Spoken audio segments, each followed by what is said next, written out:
Hello, welcome to another tech show video, and today I am going to be talking about Soviet computers. The topic about Soviet computers hasn't really been brought up a lot. It was actually really hard to find information for this video. This video was inspired by a video about Soviet computers. I'll be putting the link in the description. There's very little information about these things, and they're mostly used by like scientists or the military or computer schools. Very little were used by the common household. The rules of this whole thing are no prototypes allowed. Then also no computers after 1991, because 1991 was the year when the USSR collapsed. So no Russian computers, no Belarusian computers, no Georgian computers or something like that. Another thing is that the computers can not only be used by the military, they have to be used also by the public, like in computer schools or just by the common man. Let's jump in. So the first one is Mikrosha. Mikrosha was an 8-bit microcomputer, a clone of a Radio 86RK, particularly compatible with the original. Serially produced since 1987 at the Lianozovo electromechanical plant. I'm Russian and I still can't pronounce many Russian words. So, one of the first Soviet personal computers for household use. There wasn't anything really outstanding about this computer, to be honest. But the important thing is it was marketed to the people. That's important, so that's why it made this list. Like the Radio 86RK, the computer was made of a set of BIS K580 processors.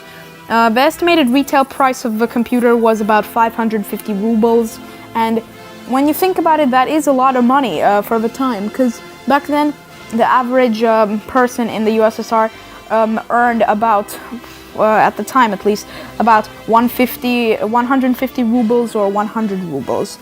That is not a lot of money, so this is very expensive for them. But at least, for example, it's pretty affordable compared to like a Lada car, what would cost 12,000 rubles and would take about 8 years to wait in line to get the car.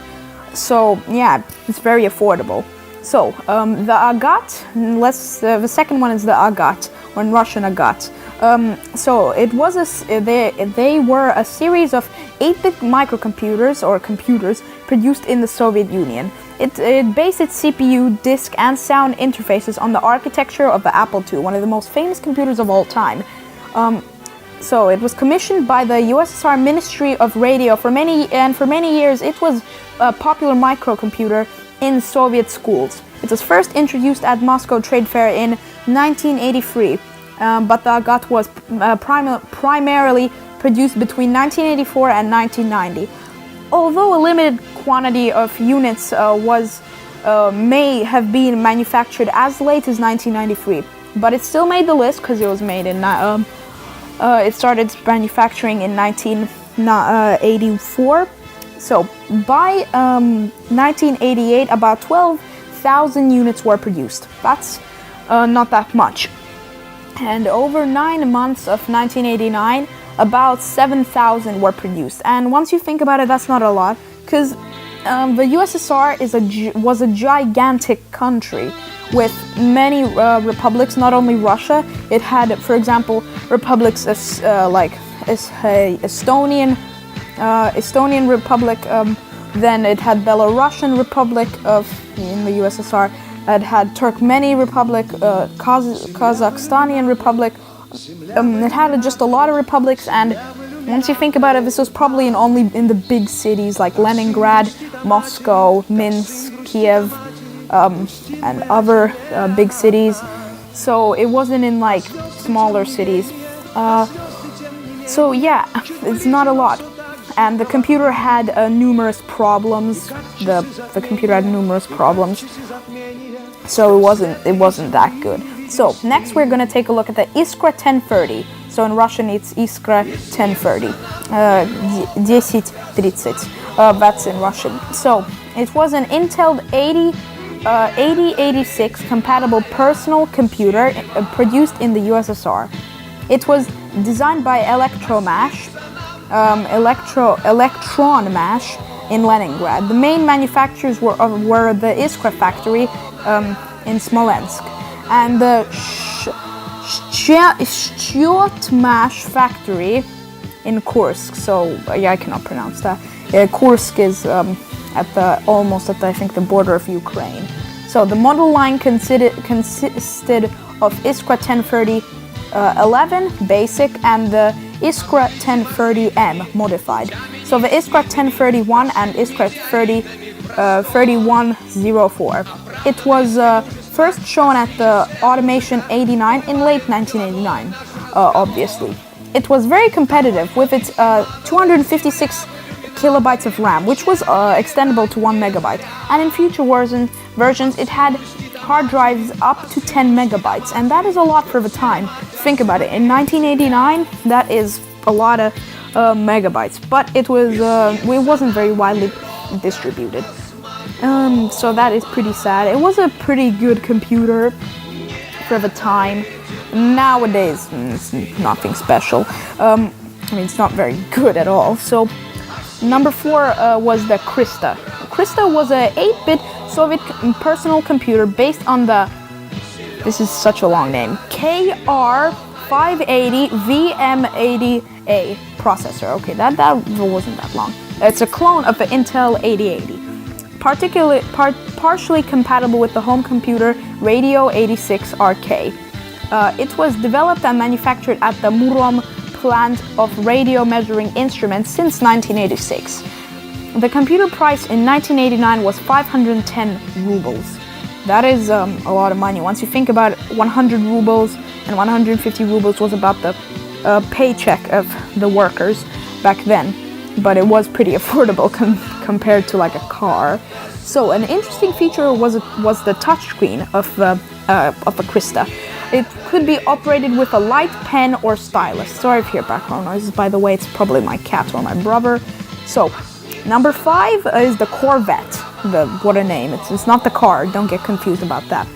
So the Corvette is a Soviet 8-bit personal computer. So it was developed in 1985 by the employees of the Institute of Nuclear Physics of the Moscow State University. So it was developed by Nikolai Roll, Alexander Skurkin, and Oleg Sherbakov. It was produced serially since 1987 at the plants of Ministry of Radio Industry of the USSR, and also at the Baku Production Association Radio Engineering, and in the Brest Electromechanical Concern BEMC under the name PC 80010 80020 Corvette. It became so popular that as well as used in production facilities, it was used in schools. So that is really good. It was a good computer for the time. It's not very good today, but for the time it was good. So the bonus one what I added by accident, but I'm still gonna do because of its name. Its name is Legend. So yeah, it's the Hobbit. The Hobbit is a Soviet/Russian 8-bit home computer based on the Sinclair ZX Spectrum hardware architecture. It was also featured as CP/M mode and 4th mode or logo mode, with the 4th or logo operating environment residing in an on-board ROM chip. That was complex. The Hobbit was invented by Dmitry Mikhailov and Mikhail Osetsky, and he was in the management in Leningrad, Russia, in the late 80s. Its first circuitry layout was designed as on a homemade computer built using ASMP or 3KR580 chips in 1979. The Soviet clones of Intel 8080, once again, by Dmitry Mikhailoff as well.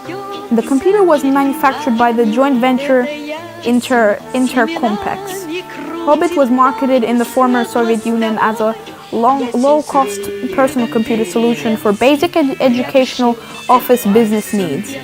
In addition to the obvious use as a home computer, schools would buy it for the classroom, interconnecting several machines in a 56 kilobyte baud network. It was possible to use either another Hobbit or a single IBM PC compatible computer as a master host on the network. A special Hobbit network adapter card by Intercorps was needed for the IBM PC in the latter case. So those are the 6 Soviet computers what I was talking about. Nowadays there isn't that many of those computers left in the world, because they weren't really needed, and the ones what they are, they're probably at like a small village in the middle of Siberia or somewhere. But yeah, the Soviet computers weren't very good compared to the competition like Commodore, Apple, but some of them were great, like the Iskra was very competitive. The Corvette was good, the Hobbit was okay, the Krista was interesting for its light pen and stylus, like in the modern phones, like the Samsung not A5, S8 I think, S8 or Note 8, one of those. But yeah, I would say that you shouldn't really buy these. I mean, it would be cool if you were collecting. I would recommend more to collect the American computers like the IBM PC, Commodore 64 or VIC-20, and Apple II or 2GS, like all those stuff, because you know they're better and they have more games and everything and software for them. And Soviet computers don't really have a lot of software for them. And yeah, and barely anyone really used these if you think the wider scale in all of the republics, mainly like in big cities like I said previously. So yeah, otherwise this was a very interesting topic to research, and I actually really enjoyed making this because while editing I'm eating the candy, what I got from a Finnish thing called Benkkari, where I think people who like graduate throw candy on the streets, like I'm not sure, like something like that. And my friend Finn Soccer and this other guy who's a great guy, and he really wants me to make Cuphead the third book, and I will probably make it because I promised him to do that. So we got over 140 candies. That was legend. And yeah, so hopefully you enjoyed this video. Remember to comment, like, and subscribe, and I'll see you later. Bye.